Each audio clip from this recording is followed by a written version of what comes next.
नीतिलेश बताइए, कहाँ पर मौके बन रहे हैं आखिरी के घंटे के लिए?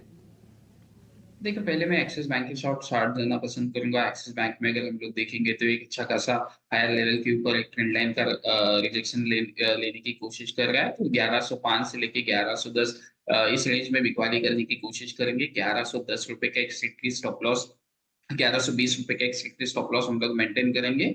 पहला जो टारगेट होगा वो होगा 1080 से लेके 1070 के टारगेट के लिए हम लोग प्लान करेंगे। एक डिस्क्लोज़र देना चाहता हूँ क्लाइंट्स की, एक पुट ऑप्शंस में ऑलरेडी पोजीशंस है, लेकिन मुझे लग रहा है कि फ्यूचर्स में भी अगर हम लोग पोजीशंस बनाते हैं, तो यहाँ से एक रिस्क रिवॉर्ड रेशियो अच्छा खासा हमें लोअर साइड में देखने को मिल सकता है। तो एक्सिस बैंक मुझे लग रहा है कि यहाँ से एक बिग वैल्यू का ट्रेड हो सकता है।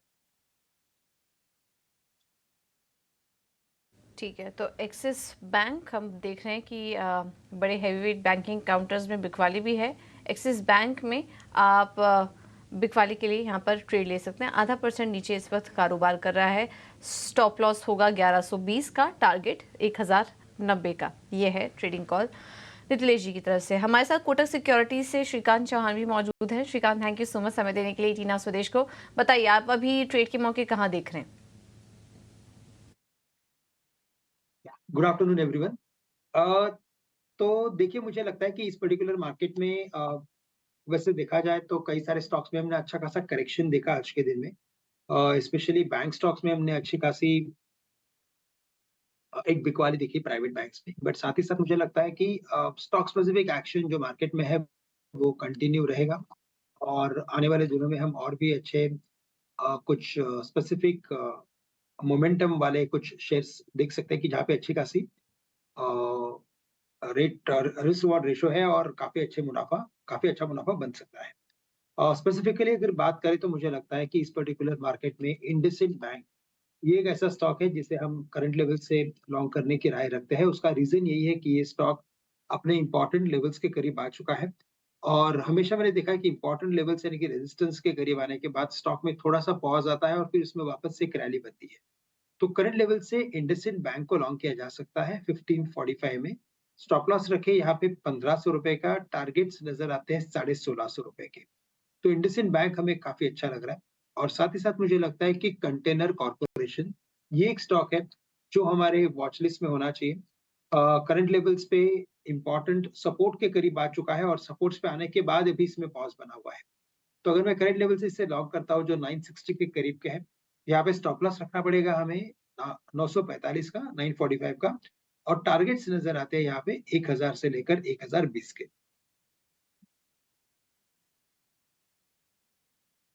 ठीक है, तो कंटेनर कॉर्प और इंडसइंड बैंक ये दो स्टॉक हैं श्रीकांत जी की तरफ से, दोनों में खरीदारी करने की सलाह। तो मौजूदा स्तर पर आप बाई करके चल सकते हैं।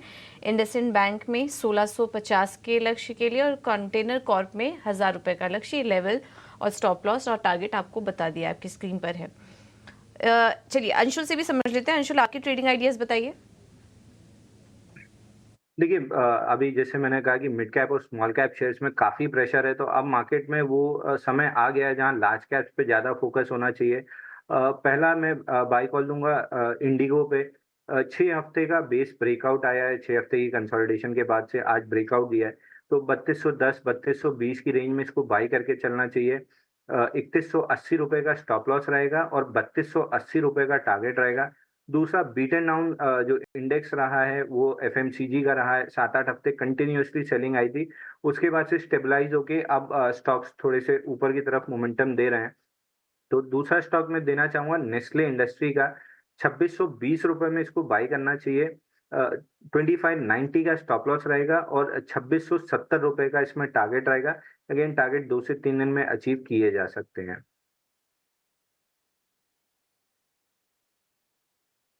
ठीक है, नेस्ले इंडिया भी रडार पर है। आज हम देख रहे हैं कि कंजम्पशन वाले जो शेयर हैं थोड़े थोड़े से फ्लेवर में दिख भी रहे हैं, लेकिन ब्लॉक डील की झड़ी लगी हुई है। BHEL, power grid, SBI, PNB, Tata steel, Tata power, TCS, Zee entertainment, Samvardhana Motherson, मतलब एकाएक ऐसा क्या हुआ, इतनी सारी ब्लॉक डील्स हो रही हैं। पेटीएम में भी देख रहे हैं कि 0.2 इक्विटी का सौदा हुआ है।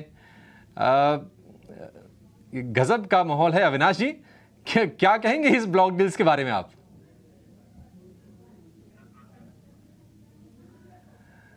ठीक है, अविनाश जी से भी संपर्क नहीं हो पा रहा, उनको भी जोड़ने की कोशिश करेंगे। लेकिन वेदांता के, टाटा पावर के, एनटीपीसी के बहुत सारे आज ब्लॉक्स लगे हैं। लेकिन चलिए कुछ और स्टॉक्स पर जरा चर्चा कर लेते हैं और एक बार व्यू लेना चाहेंगे आपसे इंडिगो के शेयर पर। श्रीकांत जी, करीब 4% ऊपर ये शेयर कारोबार कर रहा है और ब्लॉक डील इसमें भी लगी है।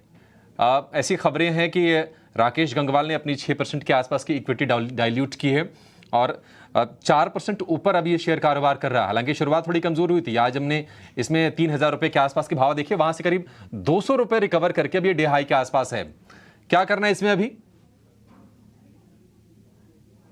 बिल्कुल, तो देखिए यहाँ पे सबसे बड़ी बात जो समझने की है वो यही है कि ये जो ब्लॉक डील्स हो रहे हैं, उसका सबसे बड़ा रीज़न यही है कि मार्च के महीने में फाइनेंशियल ईयर के क्लोजिंग के आसपास हमने ऐसे कई बार देखा है, कई सालों से देखा है कि बहुत सारे ब्लॉक डील्स होते हैं।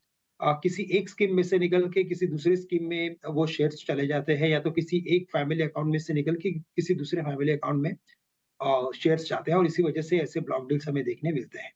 अनलेस एंड अनटिल कि इसमें कोई बड़ा इंस्टीट्यूशनल इन्वेस्टमेंट या कोई बड़े इंस्टीट्यूशनल ब्लॉक्स आ जाए या डील्स आ जाए, तब तक हमें लगता है कि इन डील्स का उतना रिलेवेंस नहीं है। लेकिन जैसे कि पिछले हफ्ते हमने कुछ देखा था कि भारती एयरटेल में कुछ डील्स हुए थे और उसमें जीक्यूजी पार्टनर्स ने भारती एयरटेल के शेयर्स लिए थे। अगर ऐसे कोई डील्स अगर देखने मिल जाते हैं डे एंड के आसपास, तो फिर हमें लगता है कि उन स्टॉक्स में हम अच्छी खासी तेज़ी देख सकते हैं। अच्छा, इसके अलावा इंडिगो की बात करें, इंडिगो देखिए एक ऐसा स्टॉक है कि जिसमें ग्रेजुअल अप ट्रेंड बना हुआ है। यहाँ पे बहुत ही सिंपल स्ट्रैटेजी हमें रखनी है, बाय ऑन डिप्स की स्ट्रैटेजी फॉलो करें। कोई भी करेक्शन है, जैसे कि आज एक करेक्शन हुआ था because of block deals, promoters ने अपने कुछ शेयर्स बेचे थे। स्टॉक नीचे खुला था 3050 के करीब, अब वहाँ से 3250 हुआ है। इन लेवल्स पे लेना मुझे लगता है कि ऑन इमीडिएट बेसिस रिटर्न्स नहीं मिल सकते हैं। But yes, over the period हमें लगता है कि बिल्कुल इसमें रिटर्न्स बनेंगे। हमें लगता है कि ये स्टॉक 3500 से लेकर 3700 के लेवल्स भी आने वाले कुछ हफ्तों में या महीनों में दिखा सकता है। तो करंट लेवल से लेना है तो कम से कम 3 महीने का व्यू रखें और यहाँ से अगर वेरी शॉर्ट टर्म व्यू रखना है तो मुझे लगता है कि करंट लेवल से अवॉइड